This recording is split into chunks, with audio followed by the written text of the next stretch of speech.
Hola, esto es La Zona Sin Respuestas como todos los domingos y a continuación van a escuchar qué es la ciencia ficción, un texto escrito por el mismo Isaac Asimov en 1980. Uno de los juegos favoritos de todos aquellos que se interesan por la ciencia ficción, escritores, editores, aficionados, lectores, es definir exactamente la ciencia ficción. ¿Qué diablos es? ¿En qué se diferencia de la fantasía y de la literatura en general? Probablemente existen tantas definiciones como definidores, y las primeras van desde los exclusivistas extremados que desean que la ciencia ficción sea pura y firme, a los inclusivistas súper extremados que desean que la ciencia ficción lo abarque todo. A continuación va una definición extremadamente exclusivista de mi colección. La ciencia ficción se ocupa de los científicos que fabrican la ciencia del futuro. Ahora, una definición extremadamente inclusivista de John Campbell. Los relatos de ciencia ficción son lo que compran los editores de ciencia ficción. Veamos otra definición moderada, esta también mía. La ciencia ficción es la rama de la literatura que se ocupa de las respuestas humanas a los cambios efectuados al nivel de la ciencia y la tecnología. Esto deja en el aire si tales cambios son adelantos o retrocesos, y si con el acento de las respuestas humanas es preciso hacer algo más que referirse contemplativamente y sin entrar en detalles a esos cambios. Para algunos autores, en efecto, la necesidad de discutir de ciencia parece tan mínima que incluso se oponen al uso de la palabra en el nombre del género. Prefieren decir que escriben ficción especulativa, o SF en abreviatura. Ocasionalmente necesito pensarlo todo nuevamente y me digo, ¿por qué no abordar la definición histórica?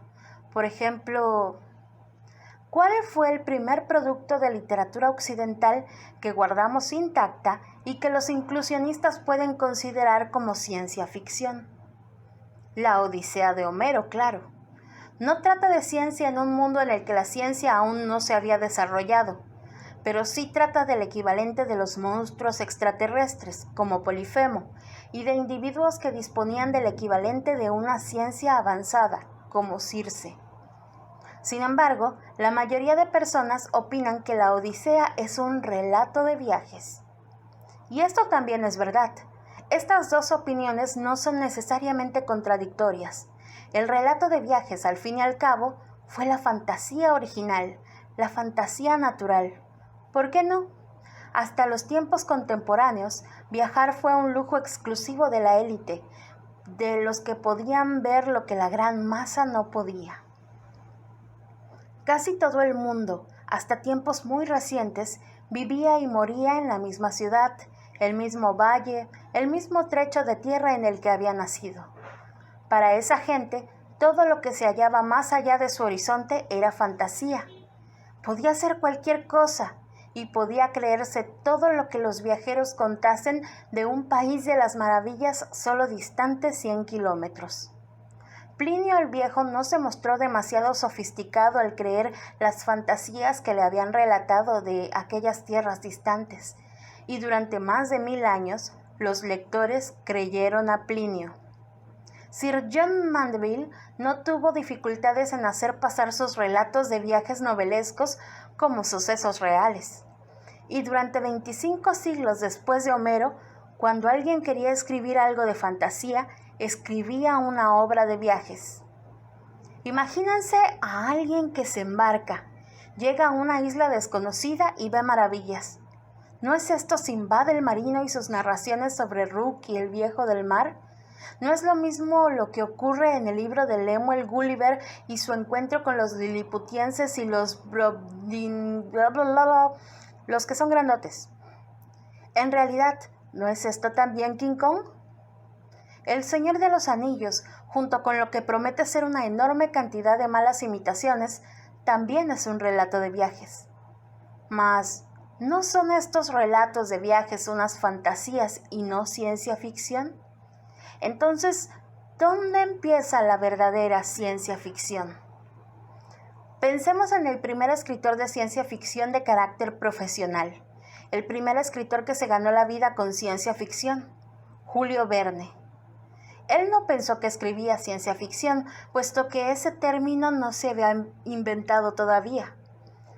Durante una docena de años escribió para el teatro francés con muy escaso éxito, pero era un viajero frustrado, un buen explorador, y en 1863 alcanzó de pronto la fama con su obra 5 semanas en globo. Consideró a ese libro como una narración de viajes, pero tenía algo especial, puesto que para viajar los protagonistas se servían de un aparato hecho posible solo gracias al progreso científico. Verne fue sumando éxitos usando otras máquinas científicas del presente y del futuro, a fin de conducir a sus héroes cada vez más lejos, en otros viajes extraordinarios, a las regiones polares, al fondo del mar, al centro de la Tierra, a la Luna. La Luna siempre fue un sueño de los narradores de viajes. Desde Luciano de Samosata, en el primer siglo de la era cristiana, se pensaba que la Luna era como otra tierra lejana, pero en el caso de Verne fue distinto, porque el escritor llevó a sus protagonistas allí por medio de unos principios científicos que aún no se habían aplicado en la vida real, aunque sus métodos, tal como los describió, no darían resultado eficaz.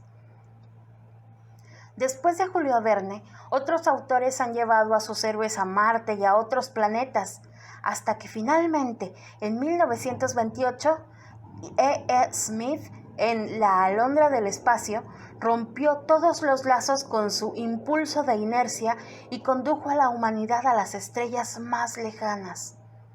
Y así, la ciencia ficción empezó como una excrescencia de los relatos de viajes, con la principal diferencia de que los medios utilizados no existían, pero podrían existir, si el nivel de ciencia y tecnología alcanzara nuevas dimensiones en el futuro. Claro está que no toda la ciencia ficción debe considerarse como una narración de viajes. ¿Qué diremos de las historias que suceden en la Tierra, pero que tratan de robots, de desastres nucleares o ecológicos, o interpretaciones nuevas del lejano pasado? Nada de esto, no obstante, sucede aquí y ahora en la Tierra. Siguiendo las huellas de Verne, todo lo que ocurre en la Tierra es posible mediante los continuos cambios, usualmente muy avanzados, en el nivel de la ciencia y la tecnología, por lo que la historia tiene lugar siempre en una Tierra del futuro. Entonces, ¿por qué no escoger esta definición? Las historias de ciencia ficción son viajes extraordinarios a cualquiera de los futuros concebibles, de todo lo cual hay ejemplos en todos los números de la revista en la que se publicó originalmente, que es la revista Isaac Asimov. Este texto traducido para la edición española fue traducido por Miguel Jiménez Sales, ya dije traducido 1000 veces, pero bueno. Entonces, por supuesto, hoy vamos a hablar de Isaac Asimov. Bienvenidos, yo soy Cassandra. Y estoy aquí con Gaby. Hola, Gaby. Hola. Y bueno, para empezar vamos a robarnos una pequeña biografía de Asimov de Lecturalia, ya saben, chequen Lecturalia. ¿Por qué? Porque no queremos pensar tanto en Asimov, pero mi hermano estuvo sacando datos bastante curiosos de ese señor. Sobre todo que parece que era un pulpo. El hombre de 100 manos, le decían. Sí, que agarraba todo. Y bueno, Isaac Asimov está considerado uno de los más grandes escritores de ciencia ficción de todos los tiempos. Nació en Rusia y su familia emigró a Estados Unidos cuando Asimov tenía 3 añitos.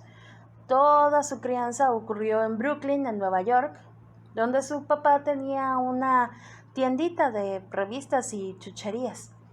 Desde pequeño, pues le llamó la atención la ciencia ficción y leía todas estas revistitas donde publicaban relatos de ciencia ficción y terror, ¿no? Las revistas pulp. Su atracción por las ciencias lo llevó a estudiar ingeniería química después de lograr Llegaría a doctorarse en bioquímica y a ser profesor de la Universidad de Boston durante varios años, hasta que pues este rollo de escribir lo hizo abandonar el mundo de la docencia. Cuando acabó la carrera, Asimov publicó su primer cuento en 1939 en la revista Astounding Science Fiction, dirigida por el famoso John Campbell, y también colaboró con Amazing Stories. Asimov nunca abandonó la escritura de cuentos y a lo largo de su vida publicó un gran número de antologías. Su obra más importante es La Fundación, en 1942, un proyecto que se publicó en diversas entregas a lo largo de los años y que compuso poco a poco el universo en el que Asimov centró la mayor parte de su trabajo. También en ese año, en 1942, Asimov se casó con Gertrude Blugerman, con la que vivió hasta 1970, cuando pues ya tuvieron diferencias irreconciliables y se divorciaron. Dije 1942 porque creí que había dicho 1492 y bueno, ya saben las fechas, pero me cuatrapeo. Esto no es Cristóbal Colón, esto es Asimov. Se te chispoteó. En 1950 publicó su primera novela larga, Un guijarro en el cielo, que significó el pistoletazo de salida para una larga y prolífica serie de títulos en los que Asimov no solo trató la ciencia ficción, sino que se introdujo en géneros como el policíaco, el histórico o la divulgación científica. A lo largo de su carrera literaria recibió muchos galardones literarios, entre los cuales están varios premios Hugo, Nebula, Locus. Formó parte, junto a Robert Heinlein y Arthur C. Clarke, del mejor exponente de lo mejor de la época dorada de la ciencia ficción.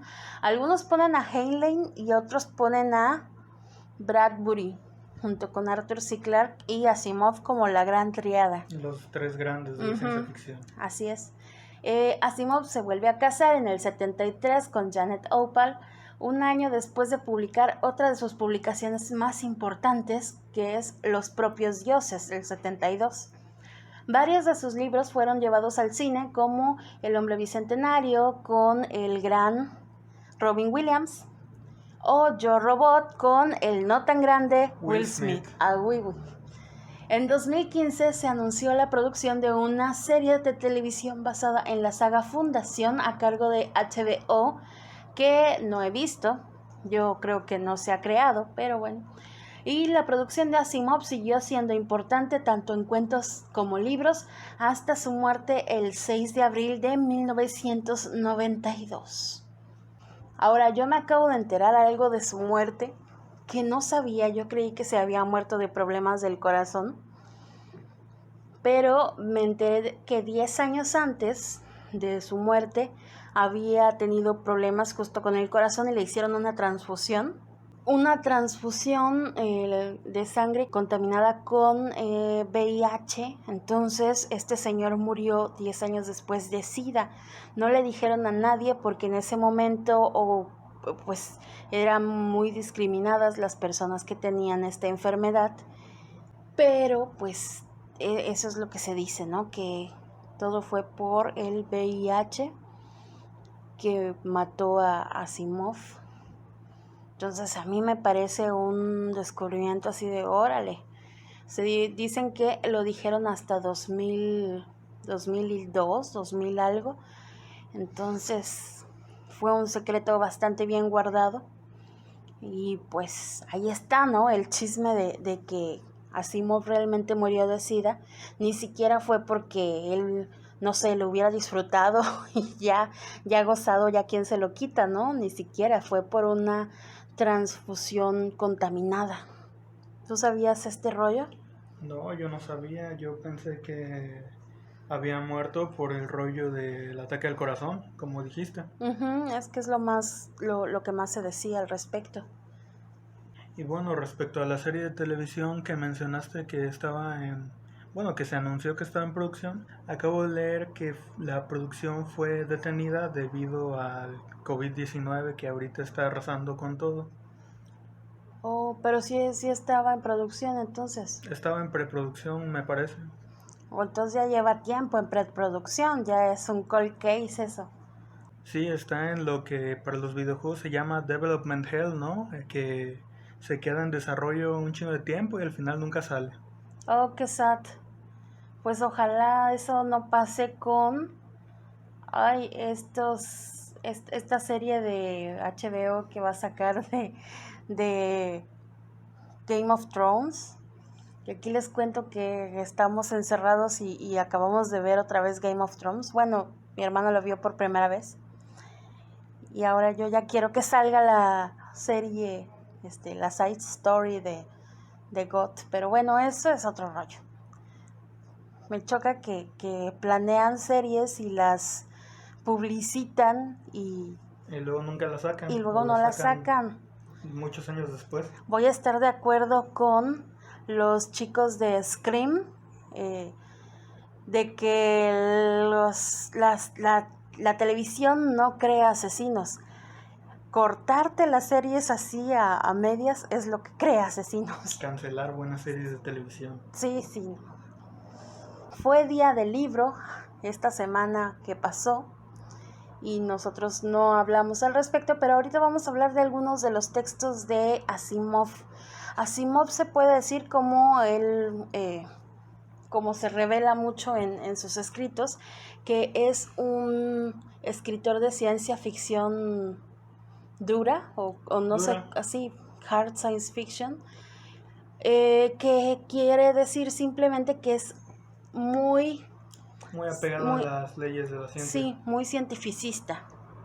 Entonces, no, cientificista tiene un significado distinto. ¿Sí? ¿Cuál sería la diferencia? Bueno, el cientificismo refiere a una persona que solo considera válido el conocimiento adquirido a través del método científico. En este sentido, pues no alude a una práctica literaria como tal.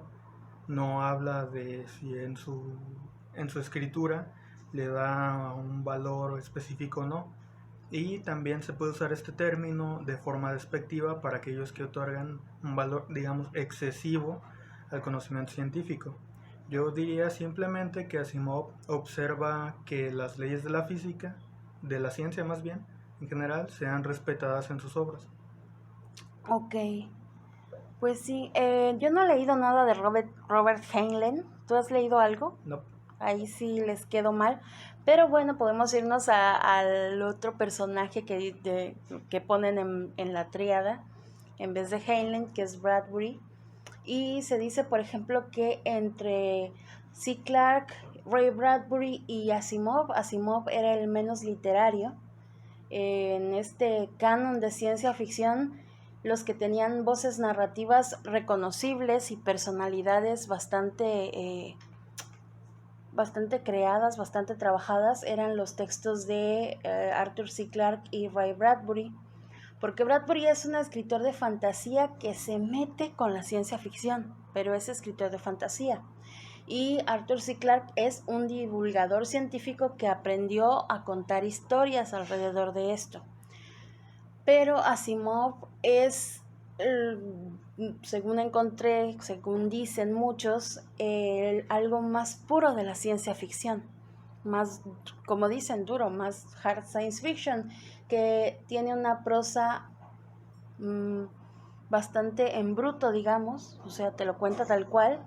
Llega a ser muy lenta porque es tremendamente descriptiva, pero tiene que ser descriptiva porque te está describiendo cosas que no existen y te está describiendo mecánicas científicas que la mayoría pues no tiene en su conocimiento, ¿no? En su conocimiento de mundo.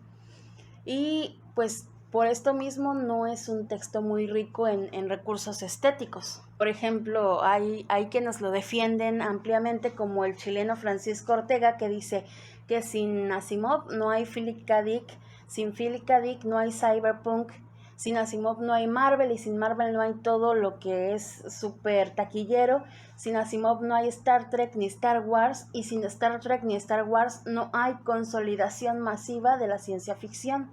Asimov fue el primer bestseller de la anticipación que abrió el nicho y le dio lectores a, por ejemplo, Ray Bradbury.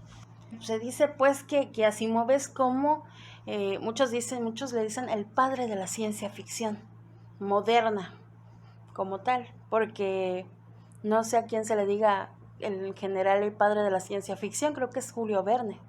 Sí, con todas estas historias de viaje al centro de la Tierra, ¿no? 20.000 leguas de viaje submarino y entre otras. Como de la Tierra a la Luna. También. Uh-huh.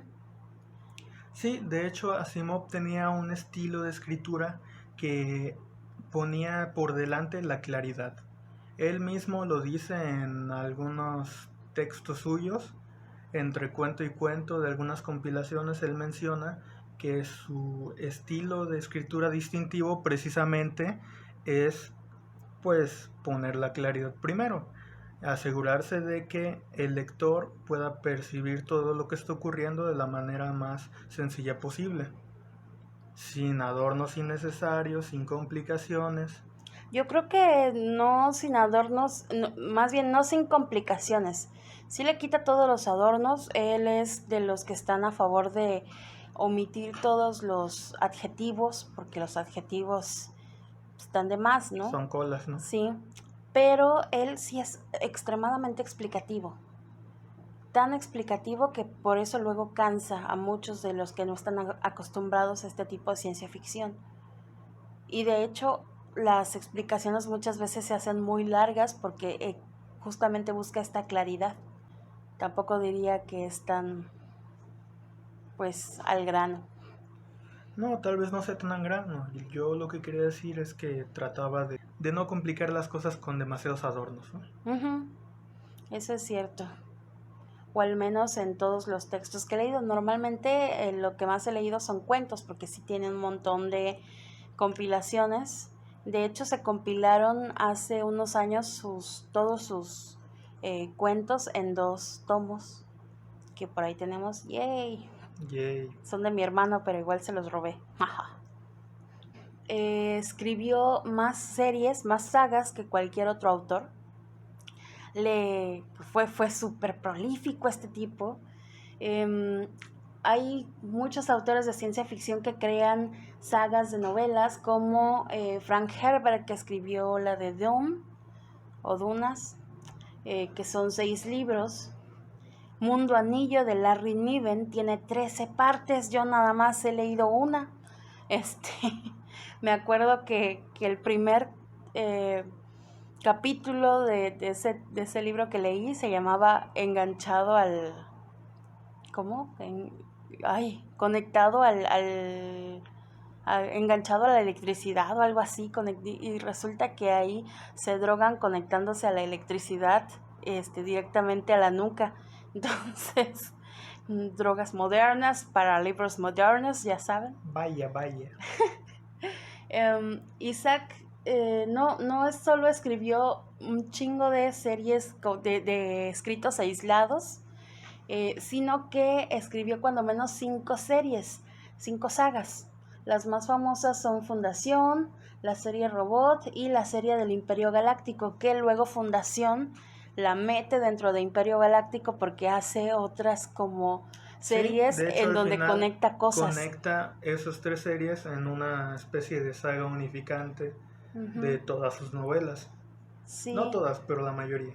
Sí, hace lo que ha estado intentando hacer Stephen King con su...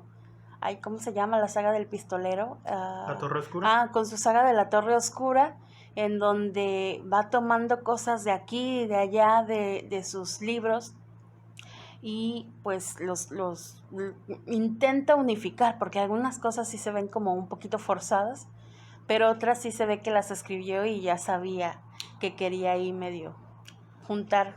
Sí, pues de hecho, hablando de Asimov también, cuando él elaboró esta unión entre sus 3 sagas principales, pues quedaron muchos, digamos, cabos sueltos, muchas inconsistencias entre serie y serie. Por ejemplo, en la saga del Imperio Galáctico, que no se creó con la fundación en mente, se llega a mencionar en uno de los 3 libros una trama sobre la constitución de los Estados Unidos y que serviría como la piedra angular de un nuevo imperio. Perdón, no de un nuevo imperio, sino de una nueva civilización democrática. Pero como vemos después, justamente lo que salió de todo ese periodo fue el Imperio Galáctico, que no es muy democrático que digamos. Entonces, a lo largo de las 3 series existen estos como callejones sin salida que pues revelan que una serie no se escribió con la otra en mente, pero de igual modo la narrativa general que les da es muy buena. Pues es como Roma. Roma empezó con sus dictadores, se llamaban, no, los que le daban todo el poder a uno solo. Después hubo emperadores y después hubo todo un consejo y después disolvieron el consejo y se volvió ahora sí que reinado dictatorial así totalmente del César.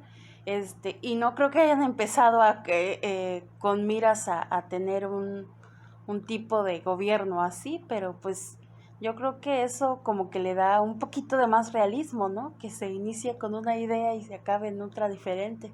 Pues sí. Además, bueno, llegaron los Cleones y los Cleones son medio chafa. Bueno, el último Cleón era súper chafa. Pero que no era el primero. ¿A poco era el primero? Era el primero de su nombre. Ah, pues sí. Que fuera el último de la dinastía me es otra refiero, cosa. Me refiero a su dinastía. Ay, es que no sé cuál era el nombre de su dinastía. Yo solo recuerdo el nombre del emperador, que era Cleón. Sí, el nombre del emperador era Cleón I y su dinastía era la dinastía Entun. Ah, mira, no recuerdo haber leído ese nombre en ningún lado, Entun. Seguramente sí, porque si no apareció en las novelas tal cual, tal vez apareció en esta en Preludio. No, en este como material adicional de la biblioteca del Imperio Galáctico, algo así. Ok, escribió acerca de su novela, Asimov escribió acerca de su saga. Miren, lo que nosotros creemos que es como súper actual de la gente que escribe literatura juvenil y hace sus sagas y luego hace diccionarios sobre sus sagas y como guías sobre sus sagas. Bueno, eso ya lo venía haciendo, ya se los venía manejando el Isaac Asimov. Sí, pues ni siquiera es tan actual, también lo hacía el escritor de fantasía J.R.R. Tolkien, que por cierto leía Asimov y viceversa. Ah, sí, super cuates esos vatos. ¿Será que también era pulpo el otro? ¿Quién sabe? Toqueteaba morras. Oye, si Asimov si estuviera vivo en nuestra época y saliera a la luz todo ese rollo de que toqueteaba mujeres y todo el rollo, yo creo que ya le hubieran hecho un Ya hubieran pedido que quemaran todas sus obras, sí, como Woody Allen, ¿no? Sí, le hubieran metido demandas y le hubieran hecho una protesta del Me Too y todo eso. Bueno, afortunadamente ya no vive el señor, fue hijo de su época, porque en su época todos eran unos hijos de... Pero, sí, era un tentón don Asimov. Y luego le gustaba ir mucho a las conferencias estas de Star Trek. Y yo dije, ya de haber tocado a muchas trekkies ese hombre. También a las convenciones de ciencia ficción en general. Sí, ay, qué creepy. Pero bueno, este rollo de Enton me llama la atención y seguramente sí lo debo haber leído, porque mi novela favorita de Asimov es Preludio a la Fundación. Y en Preludio a la Fundación tiene como breves entradas de la Enciclopedia Galáctica. Tiene cachitos de la Enciclopedia Galáctica en cada capítulo como si fueran epígrafes, ¿no? Y entonces ahí seguramente me contaron la historia del emperador Cleón, pero no me acuerdo de su apellido, pues. Y pues sí, esta es justamente de la saga Fundación, del ciclo de Trantor, pero Me parece que es como fue la última que se escribió, la primera claramente creo que fue Fundación, pero como fue la última que se escribió de este ciclo, me parece que es como más, como que le fue agarrando la onda a esto de escribir, y es como más ágil la escritura, y obviamente Más viva. más viva, estamos todo el tiempo huyendo con el protagonista. Y además Se siente la urgencia. Sí, y además el protagonista es Hari Seldon, que durante todas las otras novelas de la Fundación estuvimos escuchando del gran Hari Seldon, y después lo vimos un par de veces nada más, así como haciendo sus entradas locas. Y en Preludio a la Fundación vemos todo de él, todo su rollo, toda la creación de la famosa psicohistoria, que es la que va a lograr ver ¿cómo decirles? Cómo va a terminar la civilización. Es una manera de predecir la historia humana. Exacta, una técnica predictiva que va a buscar salvaguardar a la humanidad de alguna manera. Así es, en esa novela lo vemos antes de su ascenso a la fama. Sí, el gran psicohistoriador. Además también sale este personaje glorioso que es el primer ministro, y que no les voy a decir quién es porque es un super spoilerazo de toda la saga, desde la saga de robots, me parece que sale. El primer libro de la saga de robots. Wow, no. Que es Las cavernas de acero. Sí, es un super Las bóvedas spoilerazo. de acero, me parece que se tradujo. ¿Quién es el primer ministro? Pero sí, un lector de Asimov se queda así como que, oh my god, sobre todo si ya te has leído todas estas. Sobre todo si cuentos. Ya te encariñaste con los personajes. También es que se dan a querer. Uno dice, no, Asimov es muy duro para leer y todo.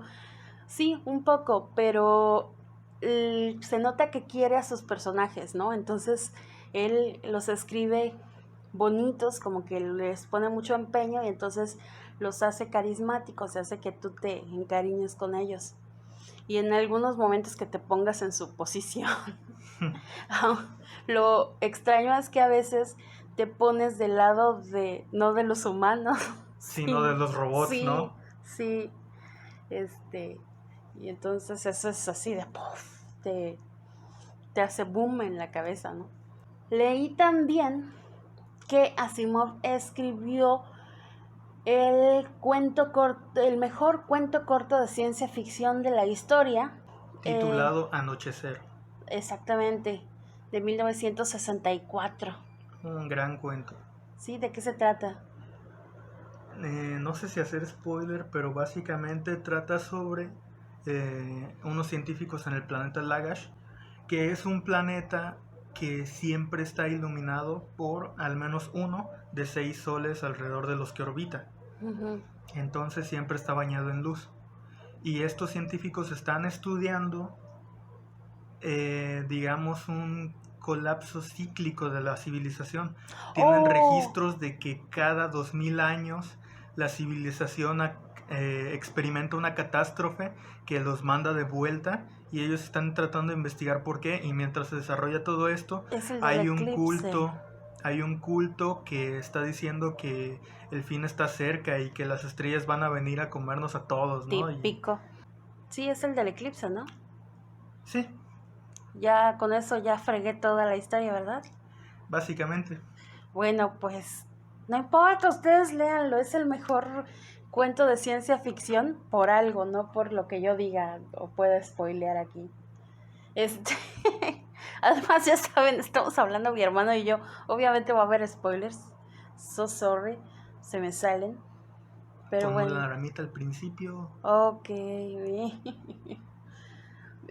También ganó todo, como les dije en su biografía, ganó todo lo que puede ganar el escritor, ¿no? De ciencia ficción, 18 premios.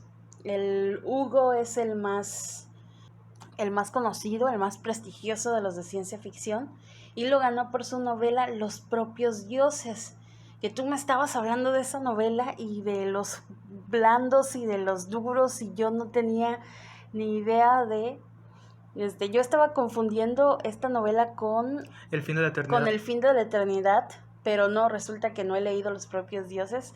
A ver, haznos tú una sinopsis, porque ahí sí. Básicamente trata sobre una persona que descubre cómo entrar en contacto con un universo paralelo mediante unos intercambios de materia. Entonces ambos lados empiezan a desarrollar una bomba que funciona a partir de estos intercambios de materia para producir energía infinita y gratis, básicamente.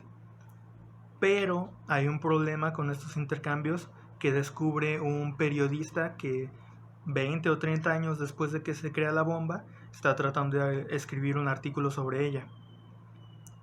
La novela trata sobre el descubrimiento de este problema y sobre cómo de ambos lados tratan de detener la bomba para solucionarlo. Ok. Chararán, pero del otro lado hay seres bien extraños que son blandos y gaseosos y tienen que unirse entre tres para tener babies y todo está bien raro, pero bueno, lo leeré en algún momento. Tengo una lista larga de espera. Dice una nota, acorde a la UNESCO, Asimov es el autor de ciencia ficción que más veces fue traducido a otra lengua. Si consideramos a todos los géneros, está en la posición número 24, cerca de titanes de la literatura como Dickens y Hemingway. Así que no estamos hablando de cualquier escritor del montón. Otra cosa es que vi que varias de las críticas que se le hicieron sobre sus primeros escritos eran que no se metía con el sexo de los personajes y no, digamos que no metía seres extraterrestres. Claro. Y entonces, cuando publica esta novela de los dioses, los propios dioses, justamente hay dos grandes elementos que se le criticaron mucho por no incluirlos, que son la vida extraterrestre y el sexo, que en esta novela son muy importantes. Porque el sexo entre extraterrestres, wow. Aunque suene extraño. Sí, y hay 3 sexos, ¿no? Sí, los blandos tienen 3 sexos. Sí, le metió más de lo así. Querían, pues tengan, y hasta con aguacate. Ay, a ver, no solamente tiene narrativa de ciencia ficción, Asimov escribió muchos ensayos y también tiene libros de divulgación que son súper como educativos, que son como las no sé cuántas preguntas. 100 preguntas sobre ciencia. Sí, 100 preguntas sobre ciencia, que está bastante interesante y que todos los que son papás deberían comprárselas a sus hijos porque están explicadas de forma bastante sencilla, según yo. Según yo, que no soy muy de ciencias. Y en el campo de la ficción no solo escribía ciencia ficción, sino que también escribía novelas de misterio. Sí, le gustaba la policíaca y todo esto. Le gustaba la intriga, el chavo. Sí, por eso les digo que poco a poco fue como aligerando la pluma y buscando meter más tensión, porque yo creo que a lo mejor lo que hace también lentas sus primeros escritos es que no, la tensión como que falla por momentos. Asimov poseía una rigurosa formación académica, científica, desde luego, y creó las famosas 3 leyes de la robótica e introdujo un montón de neologismos a nuestro léxico actual. Incluyendo la misma palabra robótica. Ajá, positrón, psicohistoria y robótica. La psicohistoria no sé si realmente sea una palabra utilizada, yo creo que es específicamente... una palabra que existe, pero alude a otra cosa, no alude a okay. Esta disciplina predictiva súper chingona que inventó Jariseldo. Sí, ya decía yo. Los positrones sí existen desde luego, ya existen ahora pues, y la robótica que se usa como esta ciencia sobre los robots. Sí. Y sí, las 3 leyes de la ciencia ficción, no, las 3 leyes de la robótica que se me fueron. La primera ley dice: un robot no puede dañar a un ser humano por inacción, permitir que un ser humano sufra daño. La segunda ley dicta que un robot debe obedecer las órdenes de un ser humano. siempre y cuando éstas no entren en conflicto con la primera ley. Y la tercera ley dice que un robot debe siempre buscar su autopreservación, siempre y cuando esto no entre en conflicto con la primera o la segunda ley. Es decir, las órdenes de un humano tienen precedencia sobre la autopreservación del robot. Tú estabas recordándome un cuento donde dos robots hablan, ¿no? Cuéntanos un poquito. Claro.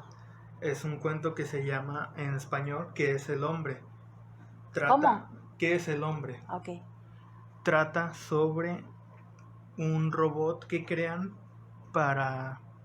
Bueno, trata sobre un proyecto que tiene la compañía US Robots, que es muy... está presente casi en todos lados en los cuentos de robots de Asimov. El proyecto que tiene es introducir los robots a la Tierra, porque en ese tiempo los robots solo se utilizaban en asteroides o en colonias espaciales para la minería y ese tipo de cosas, donde había técnicos entrenados en el uso de robots, gente responsable, pero en la Tierra había todo tipo de gente, ¿no? Gente que podía ser irresponsable o tonta o no saber cómo utilizar responsablemente a ese robot, dar órdenes sensatas. Entonces, para intentar crear un robot que pueda discriminar entre órdenes sensatas e insensatas, crean la línea George, la cual está diseñada para, en principio, seguir todas las órdenes, pero luego aprender a discriminar entre autoridades responsables y autoridades no responsables, y es gente decir, pendeja. Básicamente.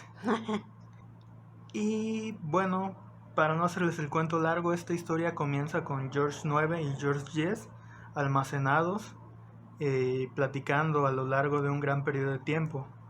Y ellos discuten que están programados para seguir las 3 leyes de la robótica, pero no pueden discriminar quién es humano y quién no en base a características físicas como el color de piel, el cabello, el color de ojo o cualquier deformidad o extrañeza física, ¿no?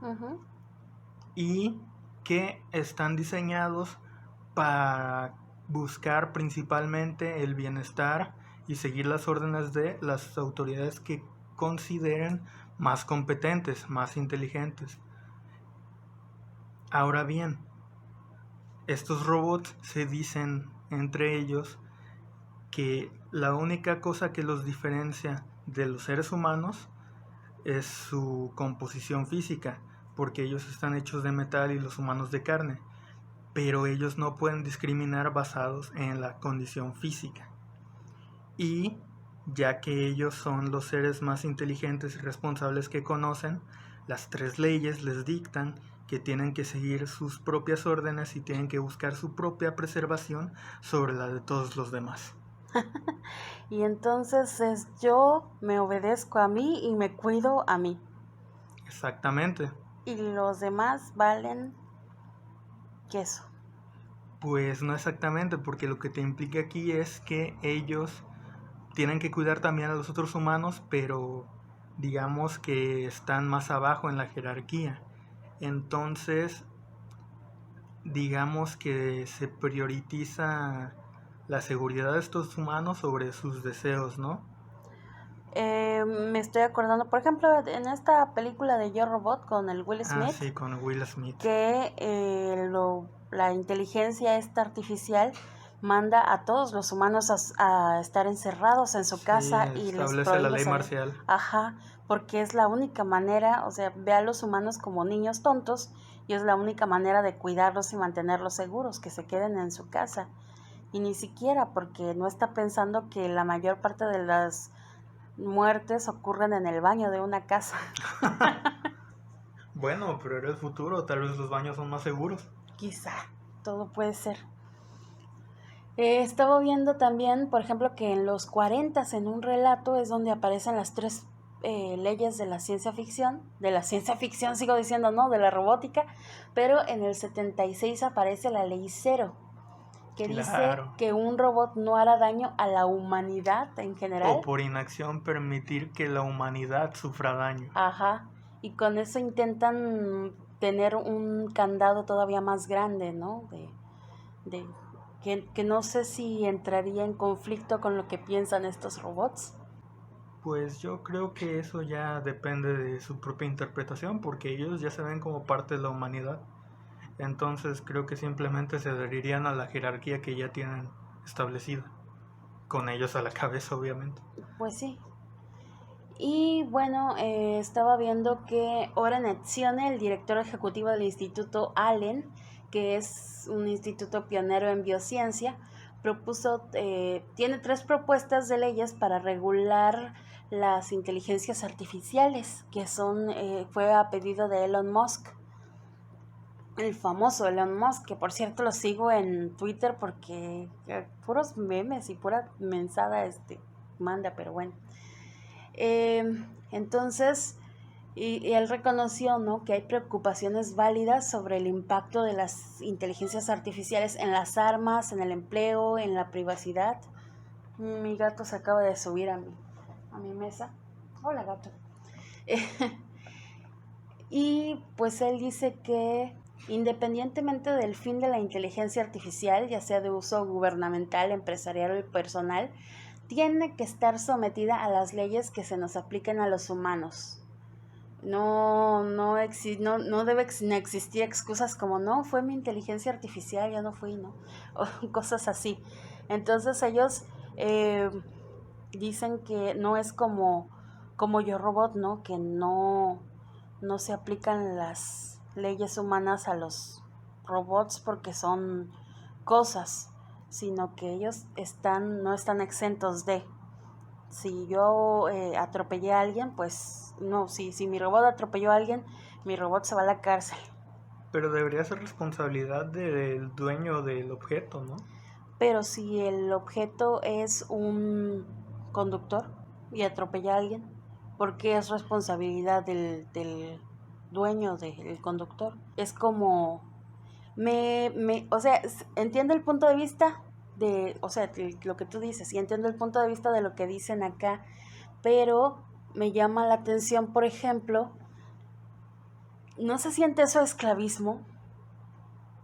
Porque los negros que conducían carretas también eran propiedad de alguien. Y, ay, gato, no te subas encima de la compu. También eran propiedad de alguien, ¿no? Y la culpa también era del dueño. De hecho, la palabra robot es croata por esclavo, ¿no? O algo así. ¿A poco? Me parece. Ya ven, es que suena súper feo. O a mí me suena feo, porque ya en el momento en que un robot tiene pies, tiene manos y te puede hablar y tiene esta, no sé si decirle voluntad o cómo, de elegir qué cosas o qué acciones seguir o a quién obedecer, ya es algo con una suerte de voluntad que a mí se me hace muy parecida a la humana. Una breve corrección, no es croata, es checa y significa labor forzado. Trabajo forzado. O sea, es lo mismo. Sí. Porque estaba acordándome del tripalium. Tripalium es el de donde viene trabajo. Y tripalium es una máquina de tortura. Vilmente. Entonces todo el trabajo es esclavista. Ya, abolir el trabajo. Nadie trabaja. Cálmate, Roja. Caramba. Se me está pegando, es porque este vato viene de la URSS. Bueno, a mí pues, se fue a Estados Unidos a los 3 años, tampoco te pases. Bueno, pues otra cosa que nos dicen en la vida real, digamos, es que hay que etiquetar a la inteligencia artificial como tal, no es algo humano. Entonces así se puede reconocer cuando un robot está suplantando a alguien. A día de hoy ya es posible hacer un video de alguien hablando sin que se note que es falso. Obama tiene uno, de hecho. Entonces, bueno, sin que se note que es falso es porque la gente no pone mucha atención, porque la verdad sí como que notas que hay algo weird, algo diferente, algo mal. Sí, pero y no creo que la mayoría o sea, no sé si alguna inteligencia artificial haya pasado ya el test de Turing. el test de Turing No para... sé, pero hay una paradoja muy interesante que dice que cualquier máquina capaz de pasar el test de Turing también es lo suficientemente inteligente para saber que no debe pasar el test de Turing. Ok, qué miedo. Bueno, pues esta segunda cosa, la etiquetarla como que no es humana, como que no vayas por ahí, es lo que a mí me choca con la primera idea, porque a mí la primera idea de tener sometido a tu objeto se me hace esclavista, y la segunda te dice, no, es esclavista porque no es humano, es un objeto, pero yo ya la veo como algo más, que en el entendido de que estamos hablando de inteligencia artificial como tal, no de una programación cerrada de algo, ¿no? Otra cosa que dice es que los sistemas de inteligencia artificial están en una posición privilegiada para captar información privilegiada. Por ello, tienen prohibido diseminar información sin autorización expresa de la fuente.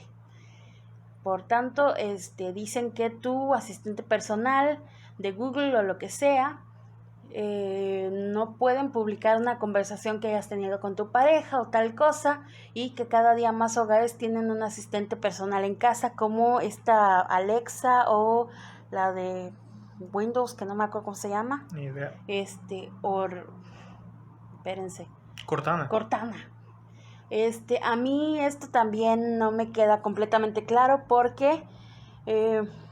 pues me van a decir conspiranoica o cosas así, pero dicen que eso más bien lo usan como para espiarnos, ¿no? Y que Google, si lees sus políticas de privacidad, ahí te dicen que si la CIA les pide o el FBI les pide algo, ellos van a dárselo. Sí, entonces como que muy seguros no son.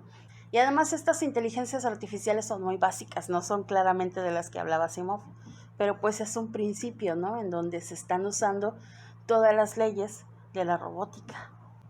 Esto de que tienes que etiquetar claramente la inteligencia artificial como tal, me recordó ese chiste en que dicen que si alguna vez tienes un clon, tienes que tallarle en la mejilla un número 2 para que no se confunda, ¿no?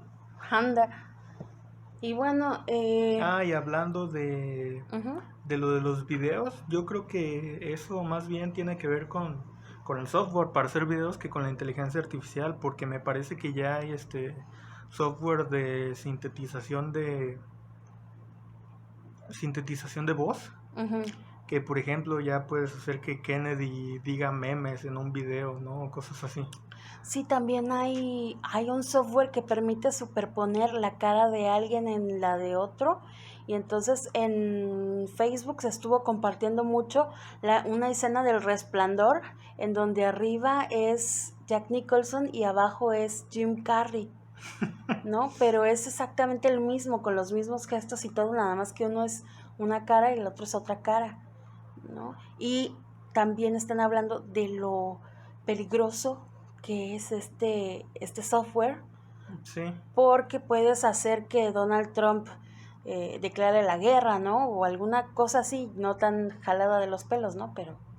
Sí, pero pues se puede usar, por ejemplo, en campañas de desinformación o campañas sucias contra algún candidato u otro en época de elecciones, ese tipo de cosas, para desacreditar alguna figura pública. Por eso me llama la atención, por ejemplo, que en las inteligencias artificiales, aunque sean súper básicas como las que hay ahorita, se estén poniendo ya las 3 leyes. Porque si este software fuera salido de una inteligencia artificial, no se podría hacer ese chanchullo, porque caería en controversia con sus leyes, ¿no? Pero bueno, no, son softwares y los usa gente bien rara, como el Pegaso, o como sea que llamaron al de espía, software espía mexicano. El gringo creo que es La Bestia, ¿no? Donde se reúnen todas las conversaciones y todas las cosas del mundo de Estados Unidos. que según no espiaban a nadie y resultó que sí, y que no solamente era solo Estados Unidos, sino que también varios países e incluso habían espiado a México. No me sorprende, estamos al lado. Sí, pegaditos, pegaditos. Y bueno, está El Hombre Bicentenario, que es justamente de la serie Robots. Sí. Es un cuentito que ganó los premios Nebula y Hugo en el 76 y el 77 respectivamente a el mejor relato. Y este es un robot que va hasta cierto punto tomando conciencia, hasta cierto punto, porque llega un momento en el que no sabemos si es realmente conciencia o si es que los parámetros que dictan lo que él hace van hacia hacer cosas parecidas a un ser humano. No, pues creo que la implicación en la historia es que funciona mal o que hubo Sí, algún error. tiene un error. Porque lo primero que desarrolla ese robot es la creatividad. Uh-huh. Empieza a tallar cosillas de madera y el dueño la ve y las empiezan a vender y pues es un artista, ¿no? Uh-huh. Es un artista experto con la madera. Y a partir de ese desarrollo de la creatividad va adquiriendo el deseo de irse volviendo cada vez más humano. Uh-huh. Sí, hasta el punto de dejar que o sea, porque los robots no envejecen ni nada, sino que se mantienen, pero sí, y él se había reemplazado muchas de sus partes por, bueno, digamos, se había vuelto un androide más que un simple robot, ¿no? Primero era una cosa hecha de metal que era gris, ¿no? Digamos. Sí, Y metálica. se veía enseguida que era un robot. Uh-huh. Pero luego se puso piel, se puso órganos, ¿no? Para simular la alimentación y la excreción. Y pues fue tratando de volverse cada vez más humano, ¿no? Pero no lo quisieron reconocer como tal porque los humanos envejecen y mueren. Uh-huh. Y entonces él cambia sus ciertas partes que lo mantenían para que se vayan deteriorando. Cambia su cerebro positrónico para que se deteriore y muera. Y gracias a esto, justamente el gobierno mundial le concede que es una persona y él había programado esta muerte, esta decadencia, descomposición, digamos, para que concluyera en el año 200 desde su creación. Y entonces el día de su muerte lo proclaman el hombre bicentenario. Sí, el primer hombre en durar 200 años. Entonces, y esto de que se hizo cirugía en el cerebro para que se descompusiera, me recordó esto que dicen de la obsolescencia artificial, ¿no? La obsolescencia programada. Sí, es que es bueno, yo lo he visto, por ejemplo, en computadoras que le ponen algo a la computadora para que después de tantas horas de uso deje de funcionar o empiece a tener malfuncionamientos de cierto tipo, como pantallazos azules y tal, y te obligues a comprar una nueva. Y es para que el mercado siempre esté en movimiento y siempre estarte vendiendo cosas. Lo hacen también con los focos. Creo que lo primero que hicieron fue cambiar la duración de los focos, porque ahora hacen los filamentos más sensibles y entonces después de tantas horas de uso de un foco se funde. Pero antes los focos duraban muchísimo. De hecho, Dicen que uno de los focos originales de Edison sigue funcionando, ¿no? Sí, sigue en una de bomberos, en una estación de bomberos, sí. Y sigue prendido, no lo han apagado nunca y ahí está, como ejemplo de cuando la obsolescencia de cuando a la gente le interesaba vender cosas buenas, no vender más. Entonces sí. Esto del hombre bicentenario me llama mucho la atención. También se puede referir obviamente al racismo y a todo esto, ¿no? De que no consideramos seres humanos a cosas que a gente que es diferente a nosotros, pero tiene nuestros mismos sentimientos, nuestras mismas... A la xenofobia, ¿no? Sí. El miedo al extraño. Incluso que tienen sangre roja en sus venas, como todos aquí en la Tierra. Pues sí. Y no se considera humano por alguna razón. Acabemos, bueno, eso está, como les dije hace rato, en película con Robin Williams. Es una película muy bonita, yo que lloro por cualquier cosa, saqué las lágrimas con esa película, como no tienen una idea. Luego tuve la mala idea de que cuando murió Robin Williams volví a verla y no, lloré todavía más. ¿Qué otras películas tiene Asimov? Bueno, yo me enteré, aunque no lo he visto, me enteré que hicieron adaptaciones, creo que hubo 2 adaptaciones en película de Anochecer. Ajá. Yo estoy buscando aquí vilmente en Wikipedia y dice que El fin de la eternidad tuvo una versión soviética del 87, no es tan vieja, pero voy a buscar esa porque me llamó la atención. El fin de la eternidad trata sobre una organización de viajes en el tiempo. Sí, y está muy bueno. Ese sí lo leí.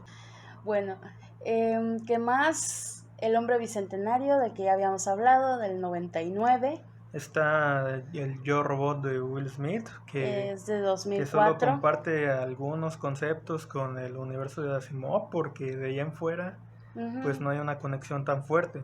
Y el personaje de Susan Calvin, que es una chingona en los cuentos.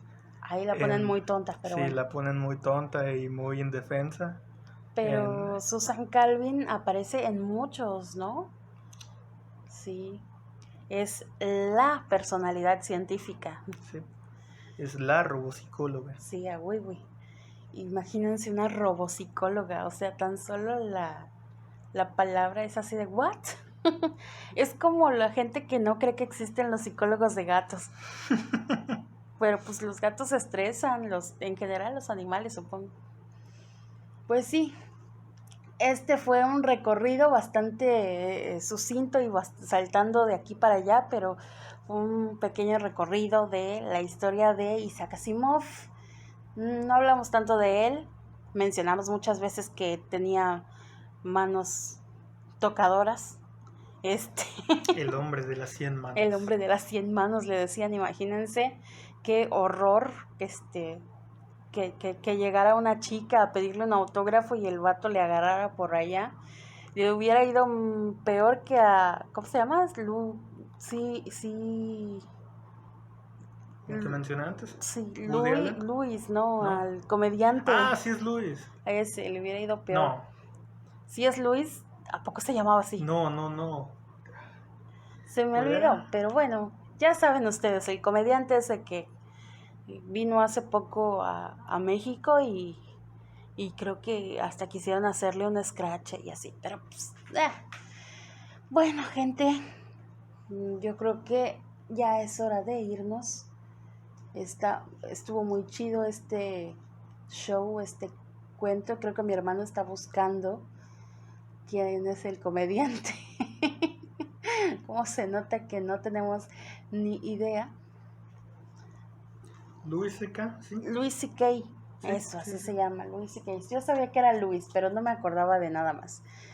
Nos vamos a despedir con una de las grandes frases de Isaac Asimov, que me parece que es está muy ad hoc con esta época en la que todos estamos encerrados, pero que en México la violencia sigue creciendo, las mujeres siguen siendo maltratadas, hay un montón de feminicidios, y esta frase es: la violencia es el último recurso del incompetente.